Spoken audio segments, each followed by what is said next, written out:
कई बार क्या होता है, हमारे पास कोई पाइवट बना हुआ है, जैसे हम यहाँ पे एक पाइवट बना रहे हैं, ये हमने पाइवट टेबल बनाई और एक्सेल वर्कशीट ले ली। ओके, अब यहाँ पे हमने कुछ फील्ड जो ले रखे हैं, ये हमने कुछ फील्ड ले लिए, ये हमारे पास कुछ फील्ड है।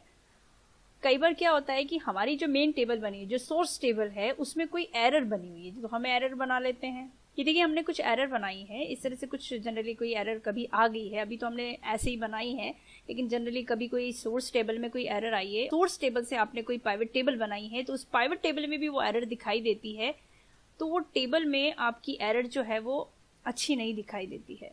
तो उसके लिए हमें क्या करना है, देखिए यहाँ पे अभी हम सबसे पहले क्या करते हैं, इसका ऑप्शन यूज करते हैं। वीडियो को आगे शुरू करने से पहले अगर आपने अभी तक हमारा चैनल सब्सक्राइब नहीं किया तो जरूर सब्सक्राइब कर लीजिएगा और बेल आइकन पे क्लिक जरूर करिएगा। आगे अपन देख रहे हैं कि यहाँ पे हमने जो एरर की है, अगर ये टेबल हम एक बार रिफ्रेश कर लेते हैं इस टेबल को, यहाँ पे हमने रिफ्रेश करी तो देखिए यहाँ पे ये देखो एरर दिखाई दे रही है। अब जनरली क्या है, पाइवट टेबल में इस तरह से एरर जब आ जाती है तो वो अच्छी नहीं लगती है। लेकिन अगर मेन टेबल में एरर है और आपकी पाइवट टेबल में आप चाहते हैं कि उसमें एरर ना आए, तो उसको हम रिमूव कर सकते हैं। राइट क्लिक करके इसके ऑप्शन में जाना है, पाइवट टेबल ऑप्शन में, इसके लेआउट एंड फॉर्मेट में हम बात कर रहे हैं, उसका ही यहाँ पे ऑप्शन दे रखा है 4 एरर वैल्यू, नीचे ऑप्शन आपको मिलेगा यहाँ पे, तो यहाँ पे आपको 4 एरर वैल्यू शो, यहाँ पे इसको टिक करना है और आप उस एरर को हटा के अपनी पाइवट टेबल में क्या यूज करना चाहते हैं, आप डैश लगाना चाह रहे हैं, आप 0 वैल्यू यूज करना चाह रहे हैं, तो हम यहाँ पे देखो 0 वैल्यू लिखते हैं और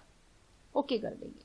तो जहां जहां पे आपको एरर दिखाई दे रही थी, अब वहां पे यहाँ पे 0 वैल्यू शो हो रही है। मेन टेबल में तो सोर्स जो टेबल बनी हुई है उसमें तो एरर है, लेकिन आपने उस पाइवट टेबल में उस एरर को हटा दी, तो वो कैसे हुआ, वो आपके पाइवट टेबल ऑप्शन में जाके इसकी सेटिंग लेआउट एंड फॉर्मेट में, फॉर्मेट वाला जो ऑप्शन दे रखा है इसमें आपको 2 ऑप्शन मिलते हैं फॉर एरर वैल्यू।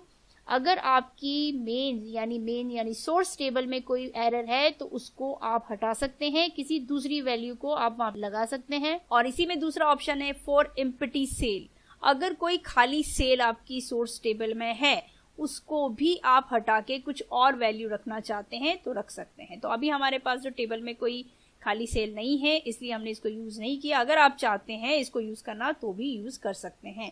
तो इस तरह से आप पाइवट टेबल में अपनी मेन टेबल की जो एरर है उसको रिमूव कर सकते हैं। पाइवट टेबल के इस ऑप्शन को आप जरूर करके देखिएगा, आपके काफी यूजफुल रह सकता है। तो पाइवट टेबल की नेक्स्ट सीरीज में यानी नेक्स्ट सेटिंग के साथ हम फिर मिलेंगे।